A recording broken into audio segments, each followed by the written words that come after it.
आज आपण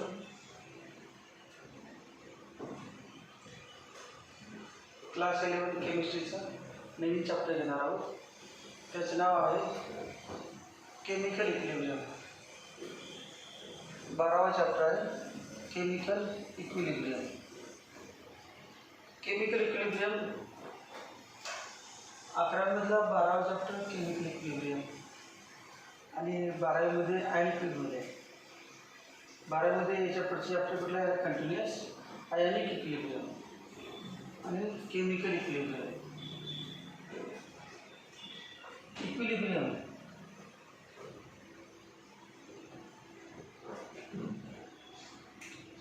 इक्विलिब्रियम म्हणजे बॅलन्स. इक्विलिब्रियम म्हणजे बॅलन्स. ती body said to be in equilibrium position म्हणजे काय net force resulting force acting on the body is 0. If total force acting on the body is 0, then body is said to be in equilibrium.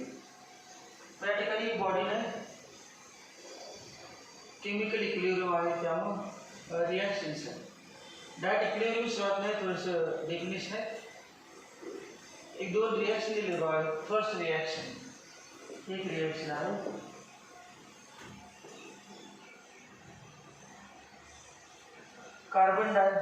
Carbon solid plus carbon in solid state. Carbon नेहमी carbon particle कसे असतात solid, त्यामुळे कवसामध्ये असे लिहितात carbon ब्रॅकेटमध्ये S. S म्हणजे solid plus oxygen. We know that oxygen O2 gas it is in gaseous state. When carbon combines with oxygen carbon dioxide is formed. असं लिहिलं आपण बरोबर. कार्बनची ऑक्सिजन बरोबर रिॲक्शन झाली आणि CO2 तयार झाला. म्हणजे कार्बन अधिक ऑक्सिजन बरोबर CO2. कार्बन आणि ऑक्सिजन जे कंबाईन होतात, जे एकमेकांवर रिॲक्ट होतात, त्यांना म्हणायचं रिॲक्टन्स. हे रिॲक्टन्स आहेत. दहावी झालाच नसते रिॲक्टन्स आणि कंबाईन होऊन जे तयार होतात उजावळले असतात त्यांना म्हणजे प्रॉडक्ट.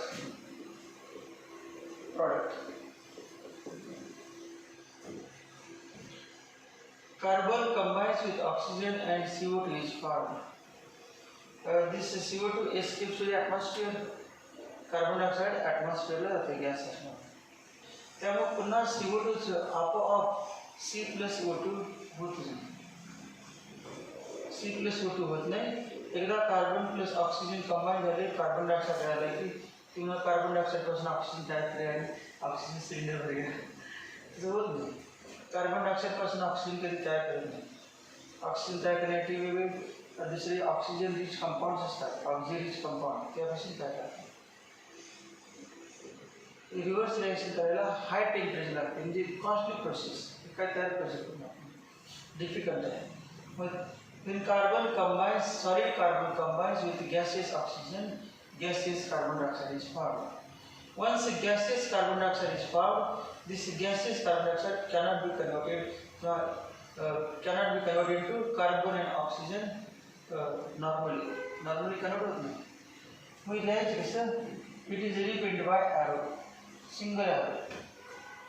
जी रिॲक्शन एकदा झाली फॉरवर्ड डायरेक्शन ते पुन्हा त्याची रिव्हर्स होत नाही.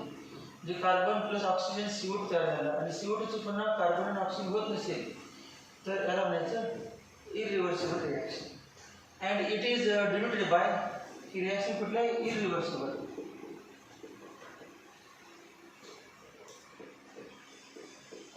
Irreversible reaction.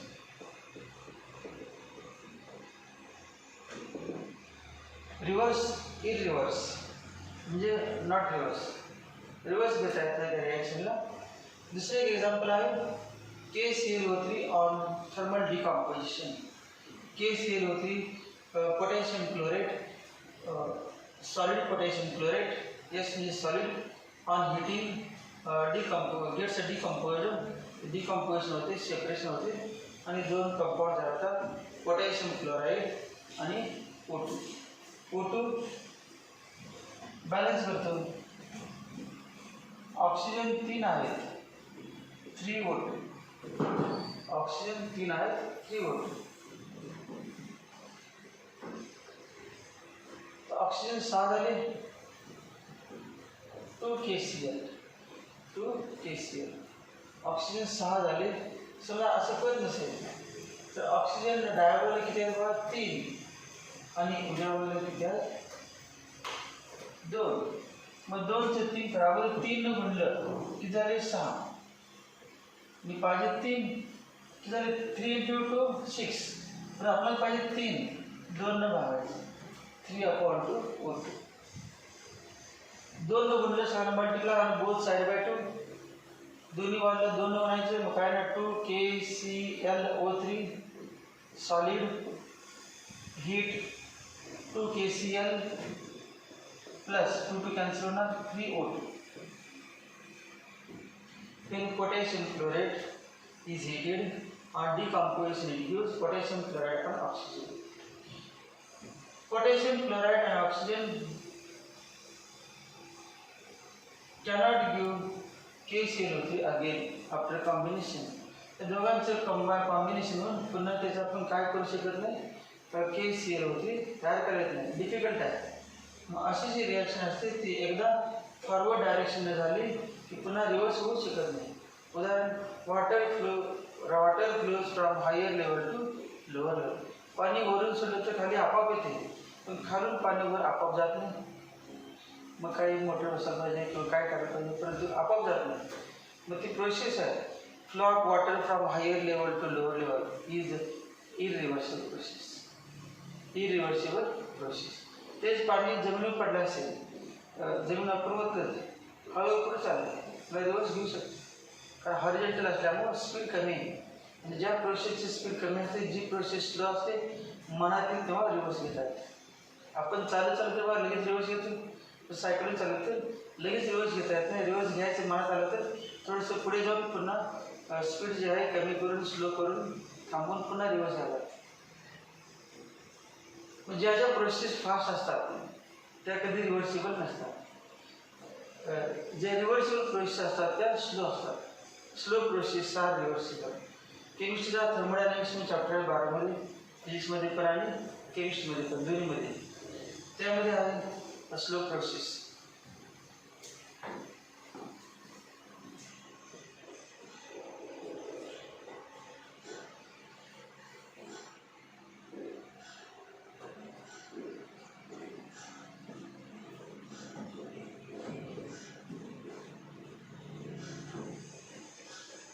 KClO3 म्हणजे काय, पोटॅशियम क्लोरेट.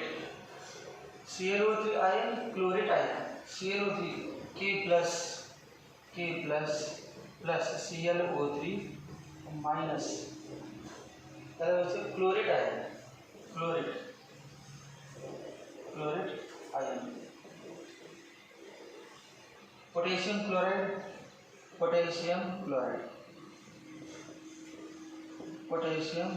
क्लोराइड. या दोन्ही रिॲक्शन काय, the reaction which takes place in a single, किंवा the reaction which takes place only in the forward direction. The reaction which cannot be reversed is called as irreversible reaction. ही कुठल्या दोन्ही example कोणाचे, irreversible रिॲक्शनचे example. एकदा रिॲक्टंटचं product झालं की प्रॉडक्टचं पुन्हा reactant करायला नसेल तर रिॲक्शन फक्त फॉरवर्ड डायरेक्शन, याला फॉरवर्ड डायरेक्शन आणि याला रिव्हर्स डायरेक्शन, बॅकवर्ड डायरेक्शन. कुठली पण रिॲक्शन कशी दाखवतात, बाय ॲरो, सिंगल ॲरो दाखवायची यावर. दुसरा प्रकार आहे रिव्हर्सिबल रिॲक्शन. रिव्हर्सिबल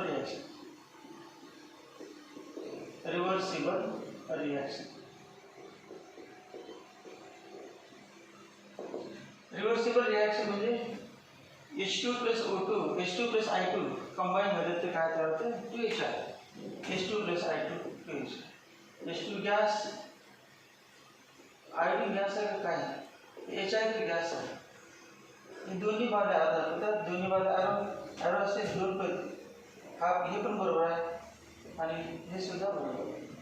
अर्धा लिटरचा हाफ ए या वृत्तीनं असं पण चालते, किंवा दोन्ही बरोबर रिवर्स, फॉरवर्ड आणि बॅकवर्ड.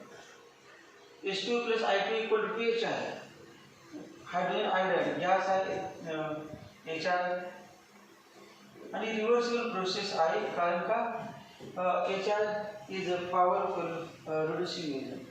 HR मध्ये H प्लस आणि I मायनस आयन सेपरेट होतात आणि पुन्हा फ्री आयोडीन तयार होतो आणि H2 गॅस तयार होतो. HR is again converted to H2 plus I2. Therefore it is तिसऱ्या कशामध्ये क्लोज वेसलमध्ये हवेत नाही, हवेत सोडले की त्यांना उडून हवेत नाही, पुन्हा ती कंबाईनर पाहिजे नाही, तयार झालं गॅस तयार झाला गेला उडून, तयार झाला गेला उडून, मग कसे रिवर्स करणार? रिवर्स करणार. रिॲक्शन कशामध्ये? This reaction is carried out in a close vessel. CH3COOH aqueous plus H2 acetic acid, याचं नाव काय? Acetic acid. Acetic acid weak acid आहे, ॲसिटिक ॲसिड आहे, plus H2O.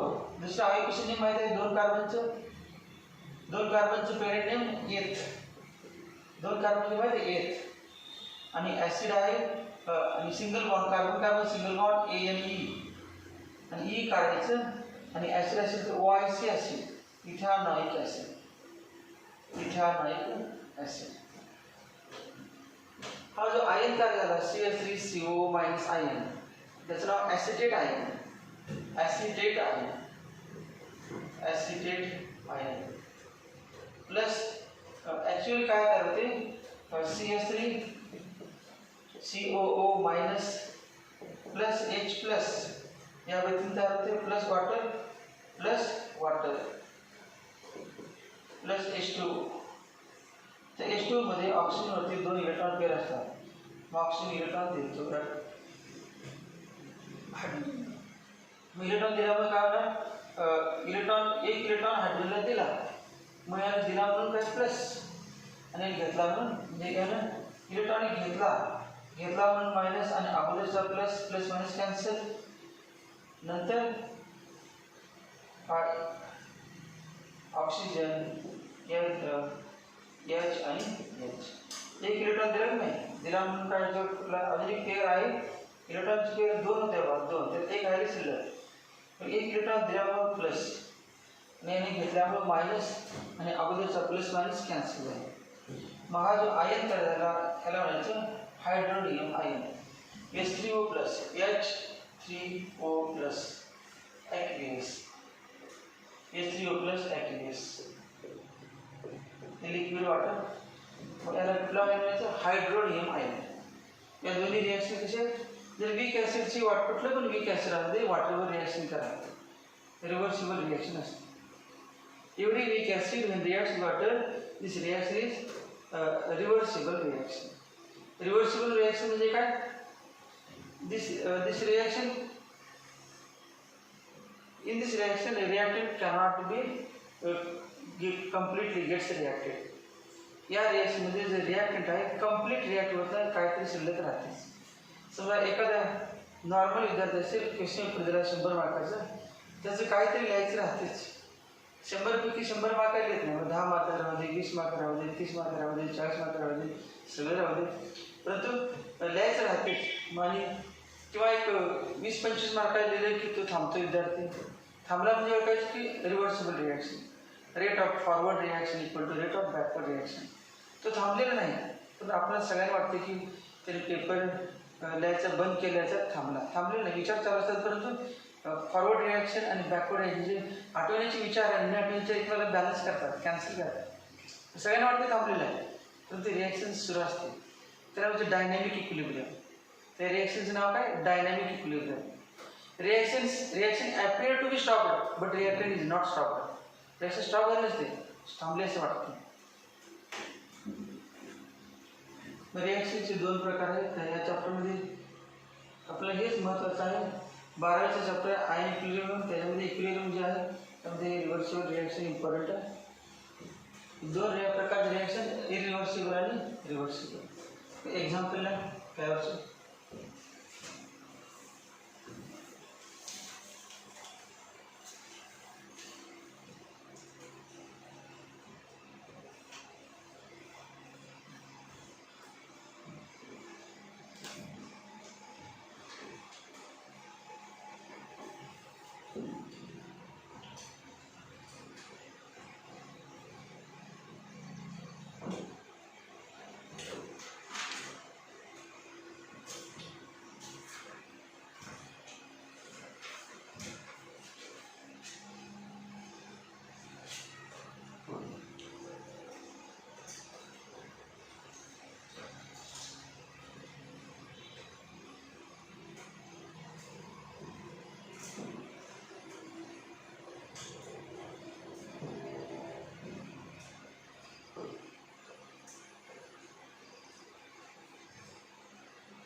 the reaction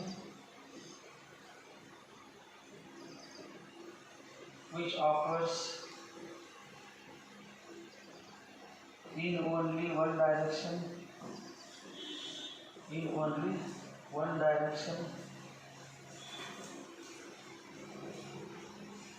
is called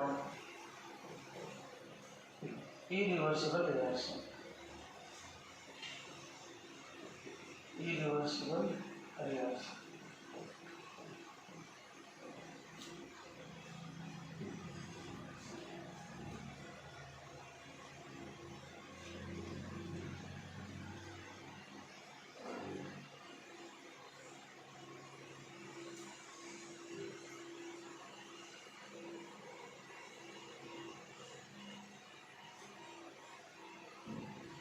Reversible split. The reaction which do not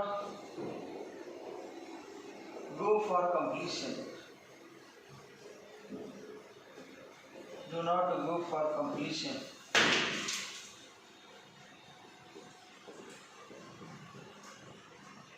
and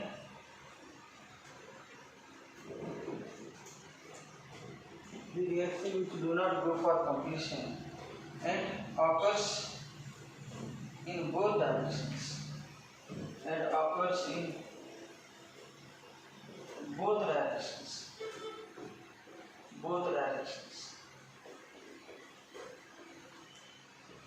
is called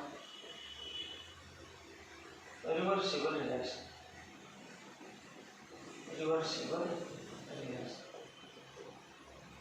Is called reversible reaction.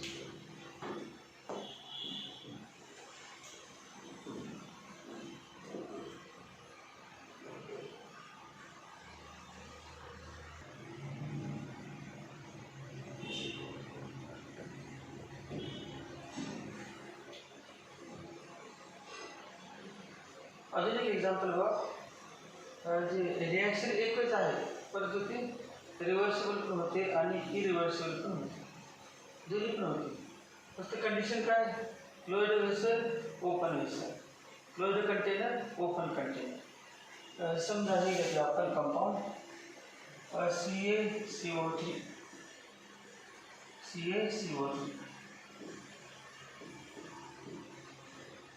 CaCO3 calcium carbonate आहे. त्याचं नाव काय, calcium carbonate.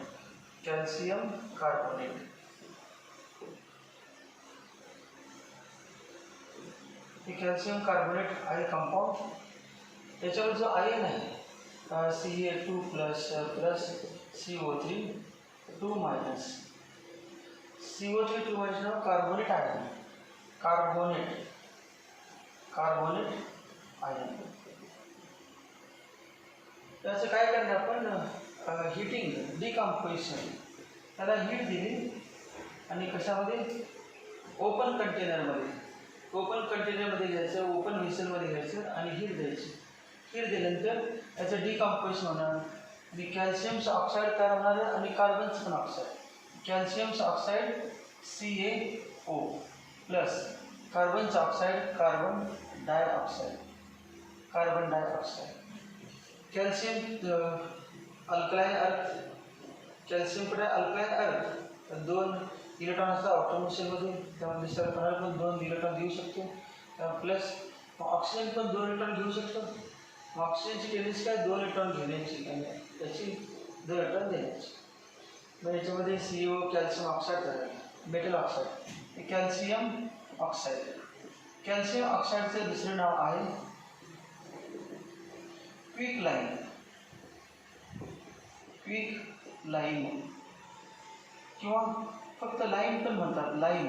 It is also called as lime, quick lime और lime.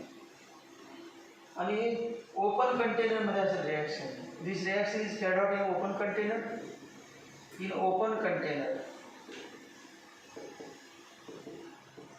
Open कंटेनरमध्ये असेल तर काय होणार बघा, CO2 ॲटमॉस्फिअरला जाणार, CO2 escapes to the atmosphere and reaction cannot be reversible.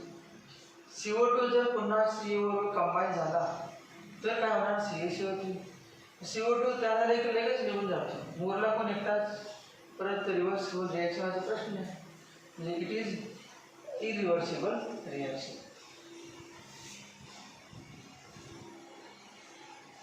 Chloride container घेतलं समजा आपण, क्लोराईड कंटेनर घेतलं आपण तर काय होते बघ,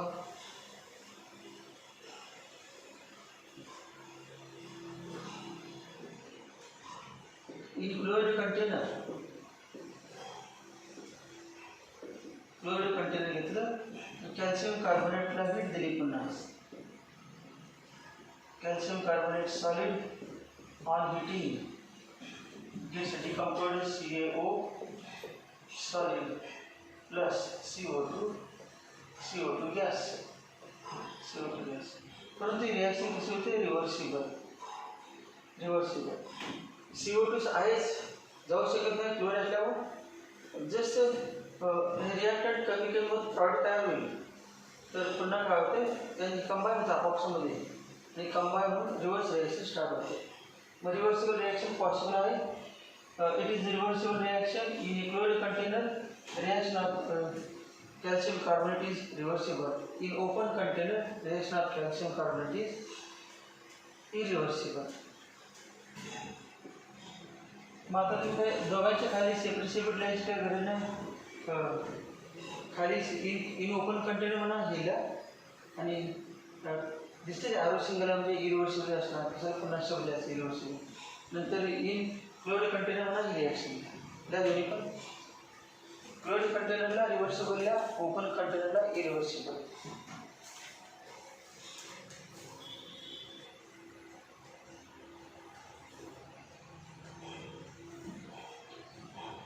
अजून एक वाक्य बघा, हे कॅल्शियम कार्बन स्ट्रॉंगली हिटेड आहे, म्हणजे जास्त हीट दिली तर हा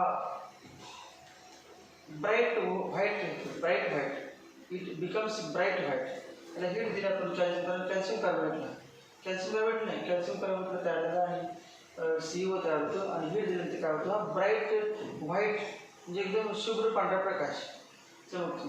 मग तेव्हा त्याला म्हणायचं लाईम लाईट, थिएटर लाईट किंवा in the lime light, phrase आहे इन दी लाईम लाईट म्हणजे ह्याच्या प्रकाशामध्ये, शुभ्र प्रकाशामध्ये, in the lime light, theatre light किंवा लाईम लाईट या दोन्ही पण.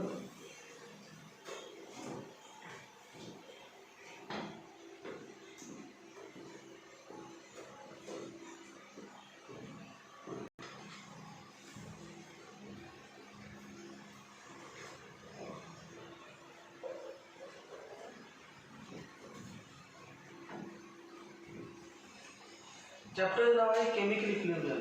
परंतु केमिकल इक्विलिब्रियम करण्यासाठी अगोदर काय, फिजिकल इक्विलिब्रियमची माहिती आहे. फिजिकल इक्विलिब्रियम म्हणजे काय कळालं की पुन्हा मग कम्पॅरिझन केलं. मेन आपलं केमिकल इक्विलिब्रियम पाहिजे, केमिकल रिॲक्शनमध्ये इक्विलिब्रियम. पण डायरेक्ट केमिकल इक्विलिब्रियम करणार नाही म्हणून थोडंसं फिजिकल इक्विलिब्रियम आहेच पाहिजे. फिजिकल इक्विलिब्रियममध्ये आपलं दुसरा एक केमिस्ट्री चॅप्टर आहे, स्टेट्स ऑफ मॅटर. त्यामध्ये शेवटी आपण एक पॉईंट लिहिला होता, ॲक्वियस टेन्शन. पण ॲक्वियस टेन्शन याच्यामध्येच आहे. As a equilibrium in physical process आपण एक्झाम्पल घेणार आहे वॉटरचं. मग समजा आपण वॉटरचं कन्व्हर्जन कशामध्ये करणार आहे, हे वॉटर आहे आणि वॉटर माहिती आहे लिक्विड आहे आणि it is convert into water vapour.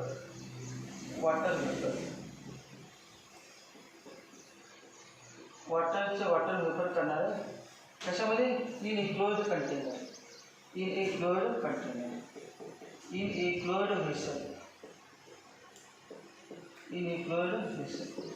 व्हेसलमध्ये आपण वॉटर घेतलं तर वॉटरचं आपण काय करायचं, क्लोज्ड व्हेसलमध्ये वॉटर वेपर करायचं. वॉटर वेपर म्हणजे H2O liquid is convert into, दोन्ही मला एअर असतो तेव्हा इक्विलिब्रियम रिएक्शन असते. H2O लिक्विड आणि H2O गॅस फॉर्म्युला एकच, परंतु त्याची स्टेट काय बदलली. लिक्विड फॉर्ममध्ये कन्वर्ट झाला गॅसियस फॉर्म. मग आता समजा आपण हे वॉटर घेतलं एका व्हेसलमध्ये,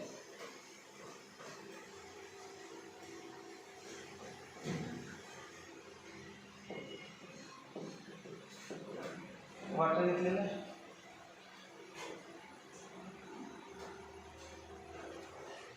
आणि काय ते टेम्परेचर आहे.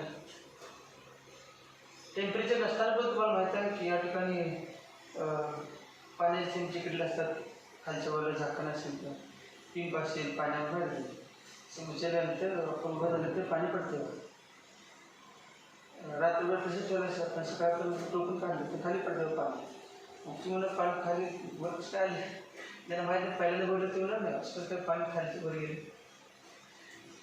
सीडवर गॅस हीट पण दिलं नाही, बॉईल केलं नाही, वॉटर वेपर केलंच नाही, तरी पण कसं काय वॉटर वेपर झालं त्याच्यावर. फ्लोइड कंटेनर हे फ्लोइड कंटेनर, फ्लोइड व्हेसल आणि काय ते टेम्परेचर आहे. टेम्परेचर कॉन्स्टंट, टेम्परेचर चेंज करायचं, टेम्परेचर इज केप्ट कॉन्स्टंट. या टेम्परेचरला काय ते टेम्परेचर असेल, सुरुवातीला वरती व्हॅक्यूम आहे समजा. व्हॅक्यूम म्हणजे काय, त्या भागात एम्प्टी स्पेस, कुठली पण air, carbon dioxide, oxygen, hydrogen, nitrogen, कुठली गॅसेस काय नाही, सगळी रिकामी फ्री स्पेस आहे. आणि झाकण ठेवलेलं आहे आणि पाण्याला हीट दिली, ते वॉटर आहे. जेव्हा काय ते टेम्परेचरला किती पण असते पण काय ते टेम्परेचर आहे, त्या टेम्परेचरला काय होतं, त्याच्यामध्ये जे मॉलिक्युल्स आहेत कोणाचे, वॉटर मॉलिक्युल्स, त्या वॉटर मॉलिक्युल्स व्हेपर व्हायला लागतं, vaporisation. Vapours, water molecule gets convert into vapour. पाण्याच्या दोन मॉलिक्युलमध्ये अंतर वाढलेलं आहे टेम्परेचरमुळे. आणि काहीतरी रेट आहे,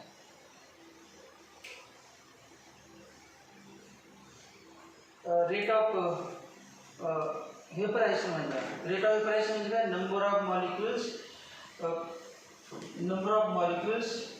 which are number of water molecules which are converted into water vapor per second. एका सेकंदाला किती वॉटर मॉलिक्युलचं वॉटर व्हेपरमध्ये, 100 वॉटर मॉलिक्युलचं वॉटर व्हेपर व्हायला लागले का 200 वॉटर मॉलिक्युलचं वॉटर व्हेपर व्हायला लागले, किती व्हायले ते काय ते फिक्स संख्या. ते वॉटर मॉलिक्युल्स काय होणार, वॉटर वेपर होणार आहे. त्याला म्हणतं रेट ऑफ, वरती जाण्याचे जे मॉलिक्युल्स आहेत त्याला म्हणतं rate of evaporation. Rate of evaporation, rate of evaporation.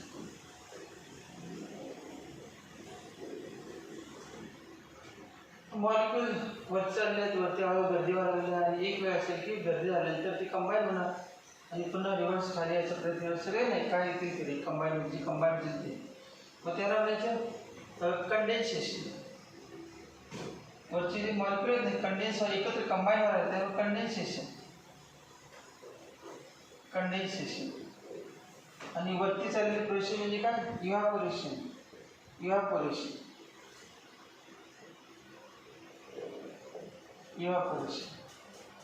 मग सुरुवातीला कुठला रेट जास्त असणार, रेट ऑफ इव्हॅपोरेशन का रेट ऑफ कंडेन्सेशन.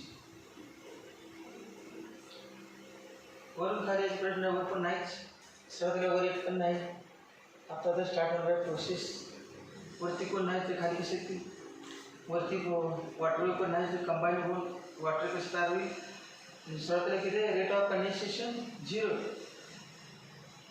एक पण वॉटर मॉलिक्युल कंडेन्स होऊन खाली येणार नाहीच. सुरुवातीला फक्त म्हटलं initially rate of evaporation is greater than rate of condensation. म्हणजे नाहीच म्हणजे काय, त्यापेक्षा जास्त. आता इव्हॅपोरेशन व्हायला लागले, कंडेन्सेशन व्हायला लागले नाही, म्हणजेच काय, rate of evaporation is greater than rate of condensation. मग एका सेकंदाला इव्हॅपोरेट होणारे मॉलिक्युल संख्या किती आहे समजा आपण 100 मॉलिक्युल एका सेकंदाला इव्हॅपोरेट झाले. पहिल्या एका सेकंदामध्ये किती 100 इव्हॅपोरेट झाले, खाली किती आले 0. तेव्हा 100 इव्हॅपोरेट झाले आणि म्हणजे इव्हॅपोरेशन झालं 100 आणि कंडेन्सेशन 0. दुसऱ्या सेकंदामध्ये बघा, इन सेकंद दुसऱ्या सेकंदामध्ये किती जाणार वरती आहे, 100 वरती जाण्याचे रेट काय ते टेम्परेचरवरती अवलंबून आहे. आणि temperature increases rate of evaporation also increases. Temperature constant आहे त्यामुळे रेट ऑफ इव्हॅपोरेशन कॉन्स्टंट आहे. टेम्परेचर कमी झालं तर बदलणार की कमी नाही कॉन्स्टंट म्हटलं टेम्परेचर. दुसऱ्या सेकंदाला 100 वर जाणार. टोटल वरती किती झाले स्पेसमध्ये 200. पहिल्या सेकंदामध्ये एका सेकंदामध्ये किती 100 आणि खाली किती आले 0. दुसऱ्या सेकंदामध्ये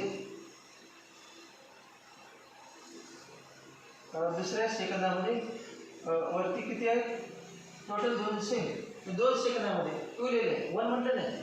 1 म्हटलं तर पुन्हा इथे पण 100च येणार. दुसऱ्या सेकंदामध्ये 100 इव्हॅपोरेट झाले. पण 2 म्हटलं टोटल 2 म्हणजे हा एक आणि पुन्हा दुसरा एक.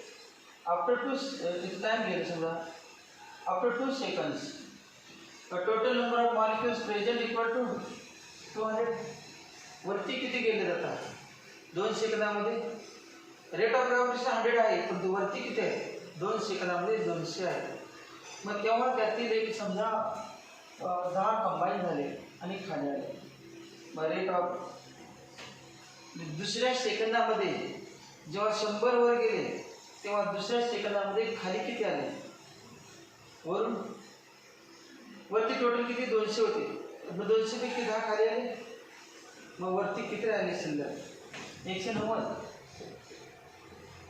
वरती टोटल त्या स्पेसमध्ये किती 190 असणार आणि खाली किती आले. आता तिसऱ्या सेकंदामध्ये वरती आणि किती गेले 100. सांगा 100 अधिक 190 290. वरती किती पाहिजे 290. परंतु तिसऱ्या सेकंदाला वरती या ठिकाणी किती आहे 290 आहे. परंतु गर्दी वाढली का अगोदर कोणी नव्हतं 100 होतं तेव्हा 0 कंडेन्स होत होते. कसं आपापले लांब लांब बसले होते एकमेव आदत नव्हते कंडेन्स होत नव्हते. 190 झाल्यावर गर्दी झाली 10 कंबाईन झाले आणि पुन्हा रिव्हर्स आले. आता 290 आणि गर्दी जास्त वाढली. आता किती एका सेकंदाला किती खाली आले 20 खाली आले. मग किती राहिले 70. 290 वरती गेले तेव्हा आले किती खाली 30. मग त्यात शिल्लक किती आले 270. असं करत करत एक वेळ अशी येईल कुठल्याच एका टाईमला. आता समजा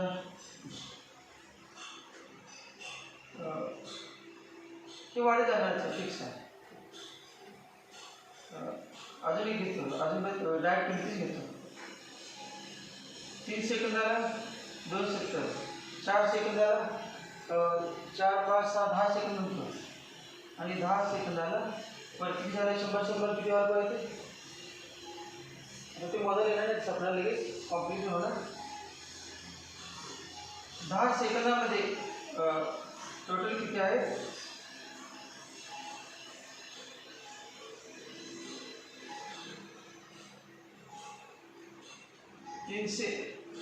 300 का 500 समजा 500.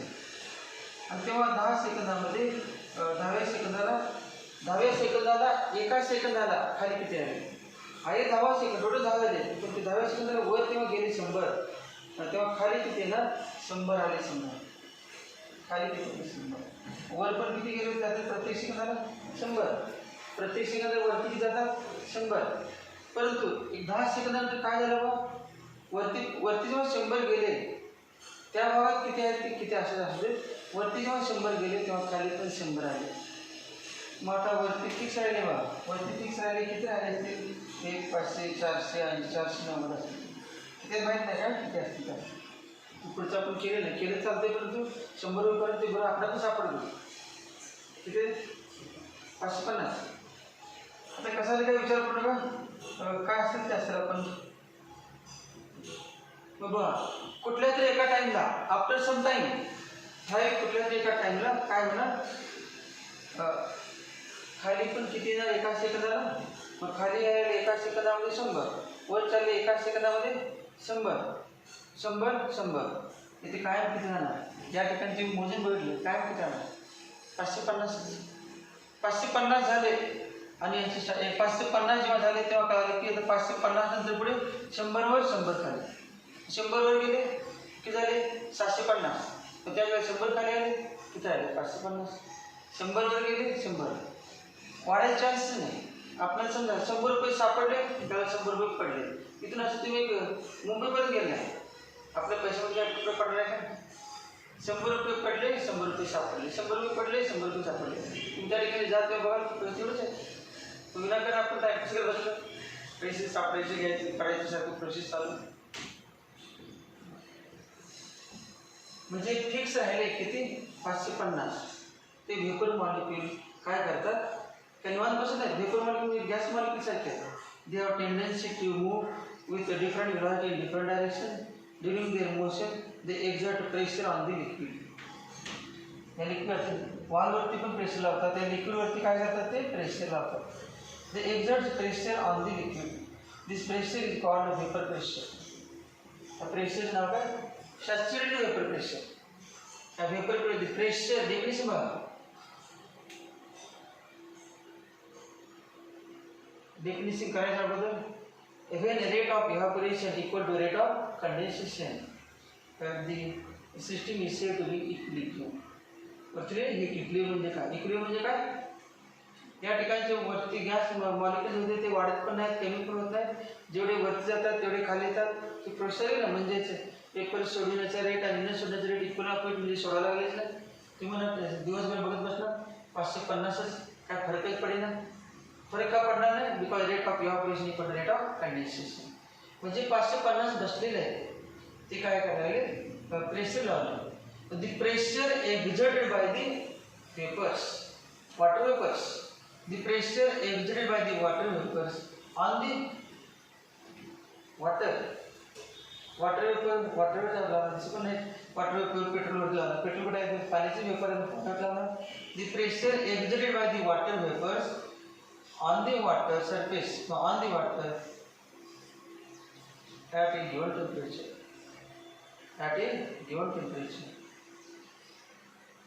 in equilibrium state. In equilibrium state the pressure exerted by the water vapor on the water at a given temperature is the saturated vapor pressure of water. The definition नाव काय 550 मॉलिक्यूल लावलेले प्रेशर सॅच्युरेटेड. समजा झाकण नसतं असले का प्रकार झाला नसता वेपर गेले वर उडून त्यात होणार नाही तेव्हा कन्सेप्ट येणार नाही. मग रिव्हर्सिबल रिॲक्शन होणार नाही कारण वरून खाली कधी येणार क्लोज असेल तर क्लोज नाही म्हटलं डायरेक्टवर जाणार परत येणारच नाही. कसं डेफिनेशन झालं आपले सॅच्युरेटेड व्हेपर प्रेशर. त्याला दुसरं नाव आहे ॲक्वियस टेन्शन. त्याचं दुसरं नाव काय ॲक्वियस टेन्शन. मग saturated vapour pressure aqueous tension अजून पण एक शब्द आहे तिसरा. तीन नावात saturated vapour pressure aqueous tension आणि equilibrium vapour pressure. Equilibrium reaction आहे इक्विलिब्रियम झालेला आहे physical equilibrium vapour pressure of water saturated vapour pressure of water aqueous tension of water. Aqueous tension केमिस्ट्रीमध्ये आपल्याला त्याचा प्रयोग झाला आहे पण या चॅप्टरमध्ये पण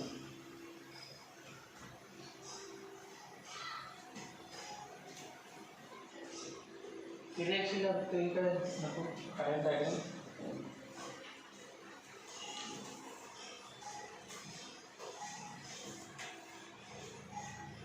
reaction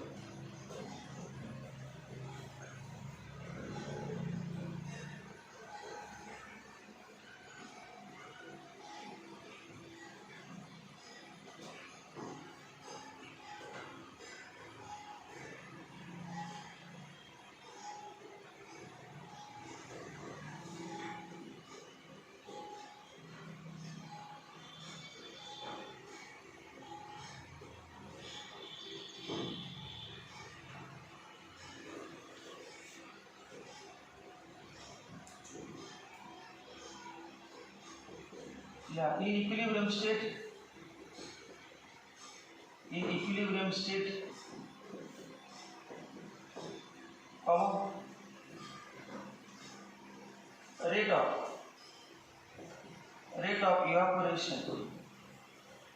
rate of evaporation equal to rate of condensation.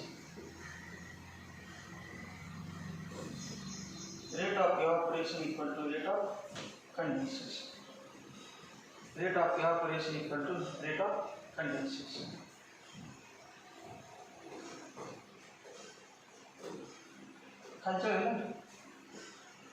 At equilibrium,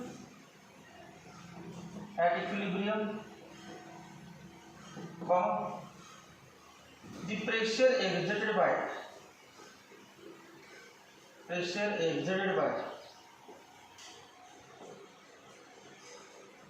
water vapors,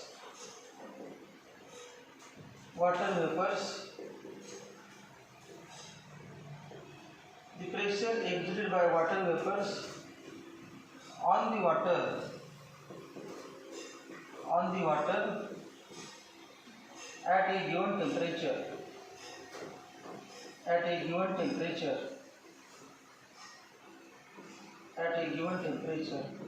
is called as equilibrium vapor pressure of water. Equilibrium vapor pressure of water or saturated vapor pressure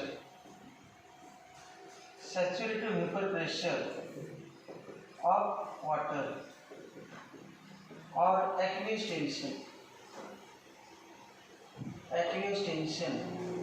of water.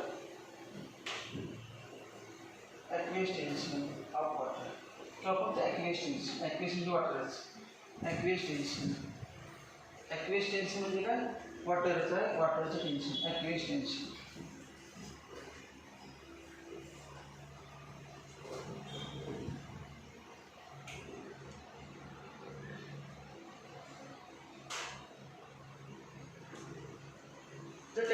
Temperature वाढलं तर काय होतं? हे saturated vapour pressure वाढते. As temperature increases,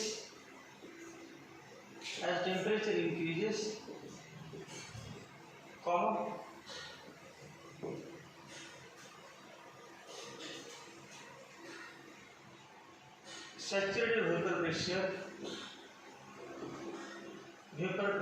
increases. Saturated vapor pressure increases.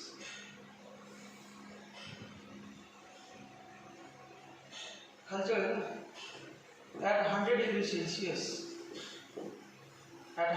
Celsius, the experimental observation है saturated vapor pressure of water is 1.013 bar. 1.013 bar म्हणजे 1 atmosphere equal to 1 atmosphere or 1 atmosphere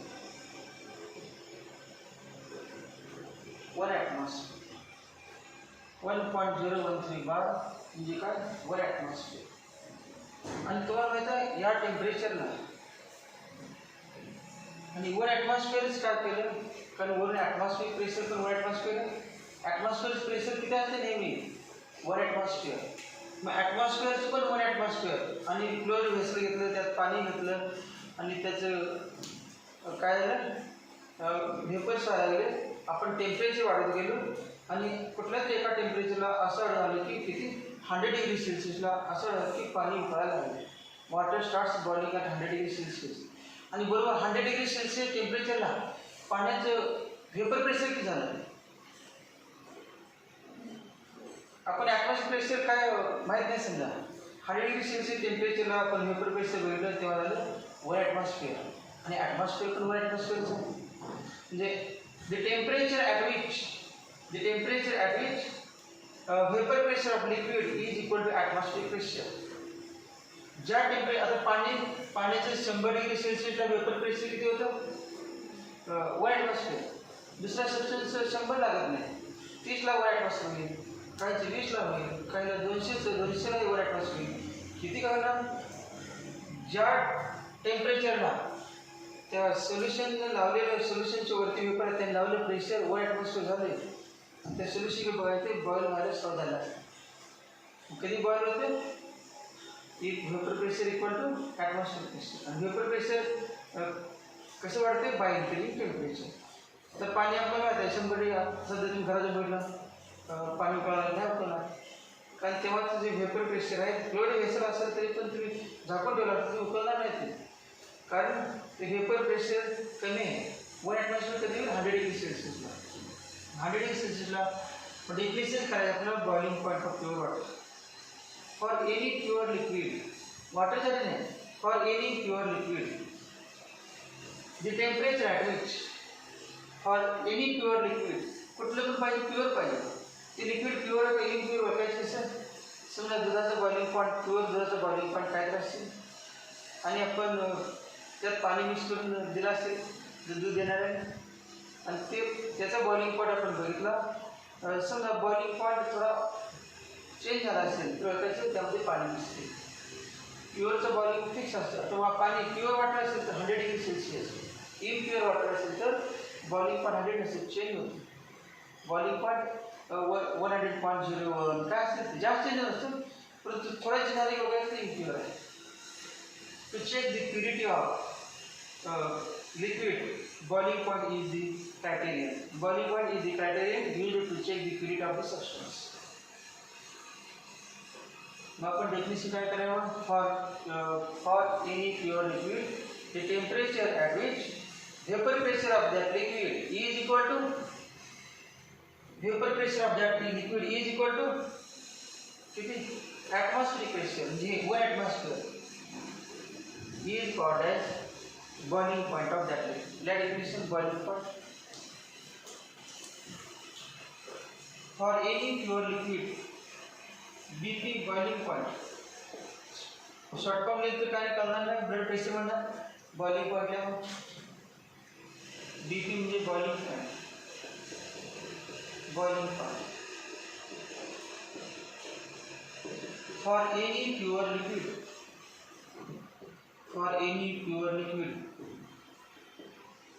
for any pure liquid of the temperature at which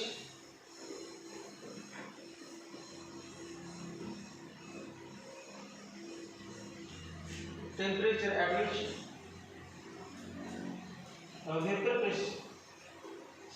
vapor pressure saturated vapor pressure of liquid saturated vapor pressure of liquid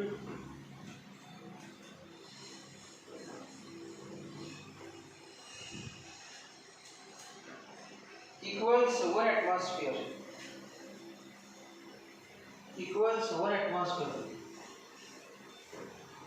equals 1 atmosphere for any pure liquid the temperature at which saturated vapor pressure म्हणजे आलं त्यात equilibrium आलं कारण equilibrium झाल्यावर definition आहे saturated त्यामुळे पुन्हा equilibrium असे येणार नाही म्हणजे at equilibrium is called as saturated vapour pressure मग याच्यानंतर पुढचं वाक्य पण केलं का is called as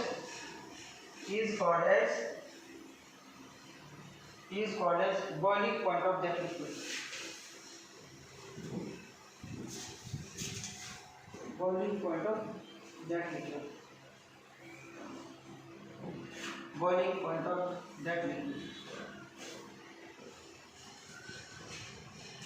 boiling point of that liquid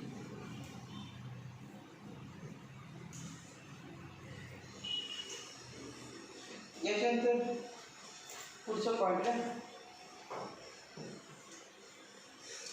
इक्विलिब्रियमचे example लिहिले जातं मला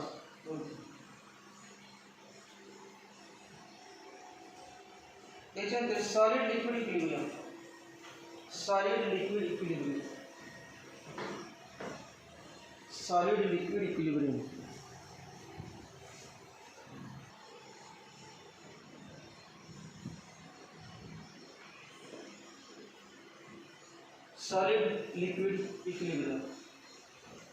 एक्झाम्पल कुठला आहे आईस आईस सॉलिड आहे आणि लिक्विड म्हणजे वाटर लिक्विड आहे.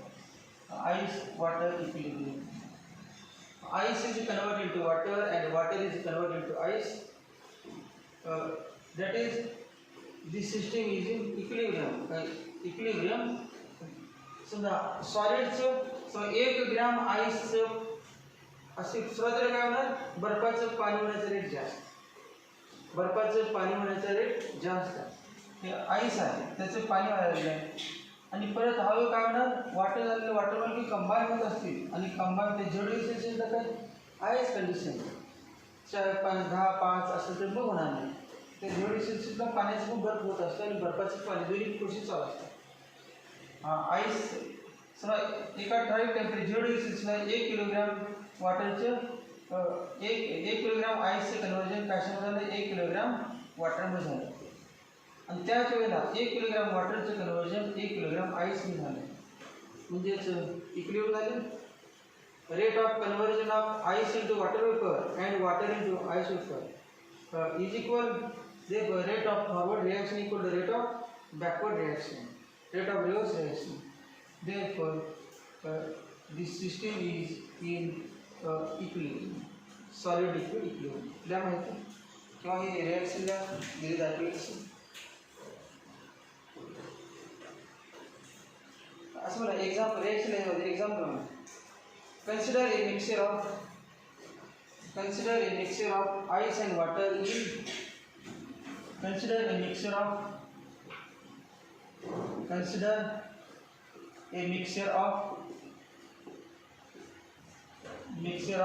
ice and water in perfectly insulated thermos flask. Perfectly insulated thermos flask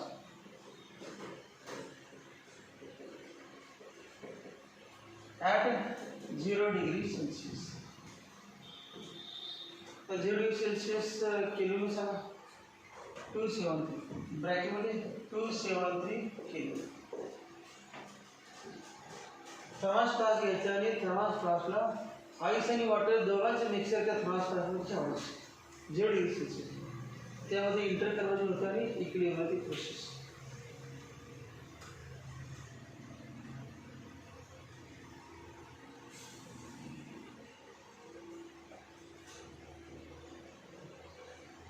It is example of solid liquid equilibrium. It is example of solid liquid equilibrium. It is example of solid liquid equilibrium. Solid liquid equilibrium. Solid liquid equilibrium. याच्यानंतर पुढचं तर solid gas equilibrium किंवा solid vapour gas equilibrium.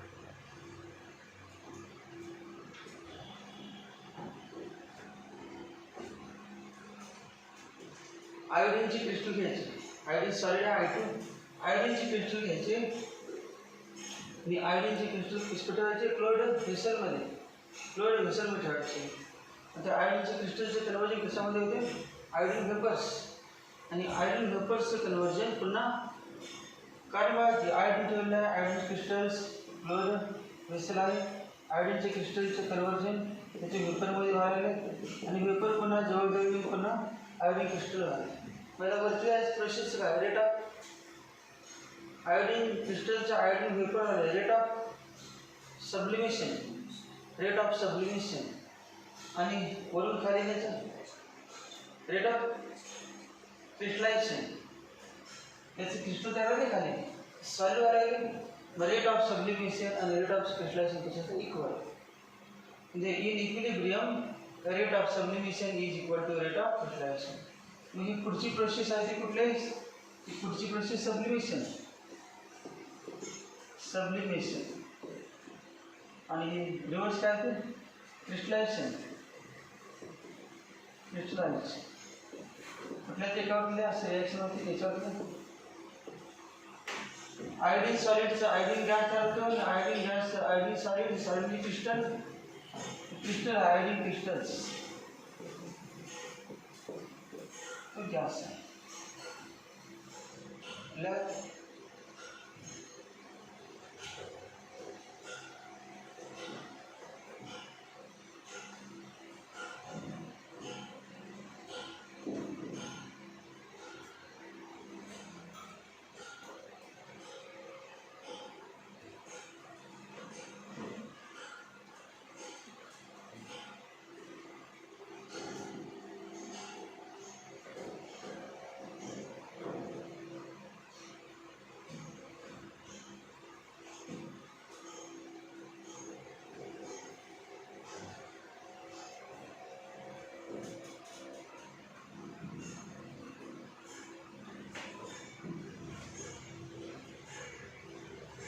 Ammonium chloride सॉलिडचं ammonium chloride vapour होतात आणि ammonium chloride व्हेपरचं हे सगळं क्लोरिनेशनमध्येच आहे.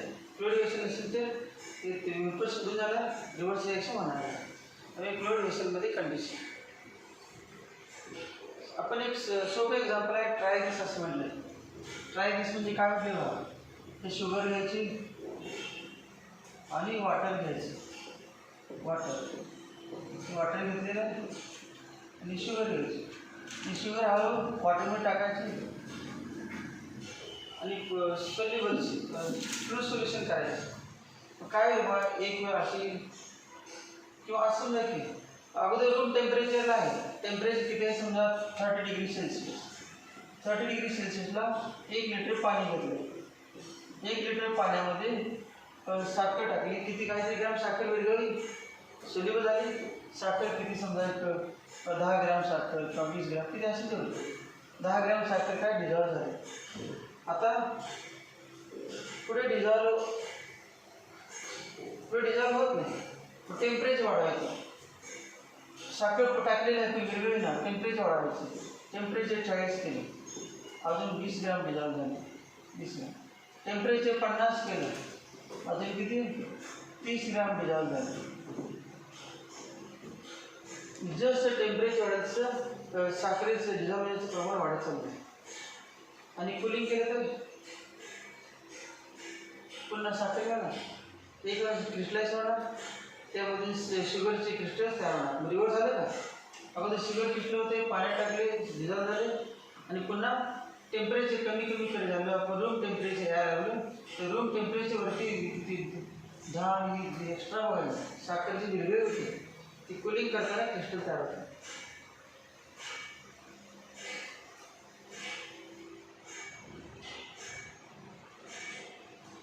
Sugar is converted to sugar solution and sugar solution is again converted to sugar. Sugar say sugar solution केला आणि sugar solution से sugar केला. इकडून प्रोसेस कुठला solid liquid equilibrium. एक definition आहे पुढे define saturated solution. Define saturated solution. Saturated vapor pressure झाले आज केलं. Define saturated vapor pressure. Define saturated vapor pressure at equilibrium. Pressure exerted by the saturated vapor pressure झाले की पहिले आपण आज at equilibrium the pressure exerted by the vapors of liquid. The pressure exerted by the vapors of liquid on the liquid at a given temperature is called as saturated vapor pressure. माझा या ठिकाणी saturated vapour pressure नाही saturated solution. साखर पाण्यात टाकली तर किती टेम्परेचरला टाकली ते टेम्परेचर महत्त्वाचं. त्यामुळे टेम्परेचर कॉन्स्टंट नाही ठेवलं की कारण जास्त म्हणजे साखर विरघळू शकते. सॅच्युरेटेड सोल्युशन कधी म्हणायचं बघा हे बघा 3 डिग्री सेल्सिअसला किती साखर विरघळली होती पाण्यामध्ये किती 10 ग्राम. मग तेव्हा साखर पाण्याचं पोट कधी भरलं 10 ग्राम साखर खाल्ल्यानंतर मग तेव्हा म्हणायचं सोल्युशन सॅच्युरेटेड सोल्युशन. सॅच्युरेटेड समजा 9 ग्राम टाकले अजून त्याचं पोट भरलेलं नाही. 8 ग्राम टाकले अजून पोट भरलेलं नाही. मग 10पेक्षा किती पण ग्राम टाका अजून त्याला पाहिजे साखर मग तेव्हा अनसॅच्युरेटेड सोल्युशन. आणि 10 ग्रामच्या पुढे 11 ग्राम टाकले विरघळत नाही पोट भरलेलं आहे एक्स्ट्रा तसं जाणार नको म्हणणार विरघळणार नाही. विरघळायचं असेल तर मग रेश व्हायला पाहिजे का आणि वेगवेगळ्या प्रकारे जास्त खायला पाहिजे, म्हणजे कॉम्पिटिशन लागलं पाहिजे किंवा एकदम पदार्थ वेगळे खायलाच खात असलं पाहिजे. काय तर असेल पण पुढे कंडिशन आपलं आहे. सॅच्युरेटेड सोल्युशन म्हणजे काय?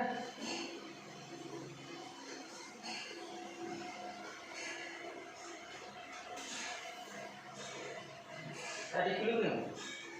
Equilibrium ना at equilibrium.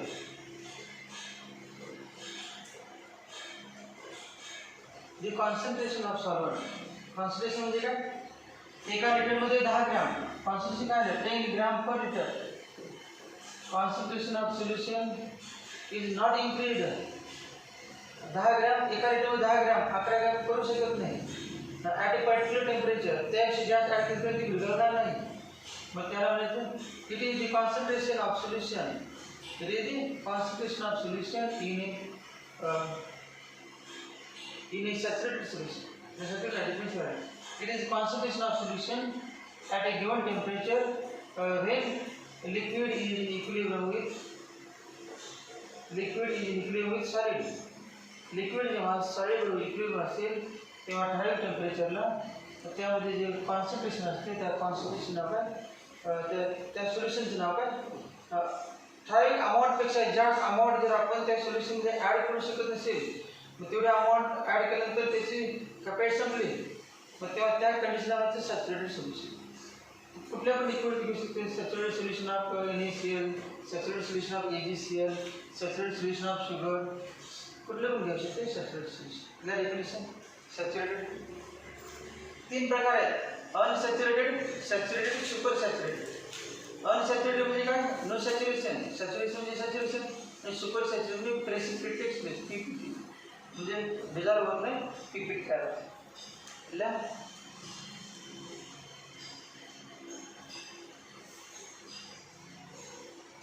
A saturated solution is the solution. A saturated solution is the solution. A saturated solution is the solution. Is the solution. Saturated solution is the solution when additional solute cannot be dissolved in it. When additional solute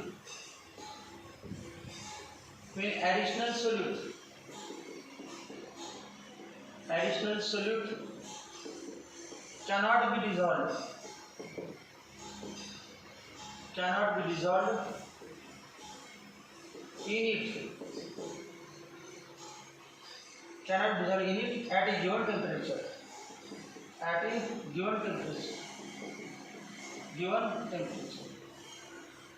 at a given temperature.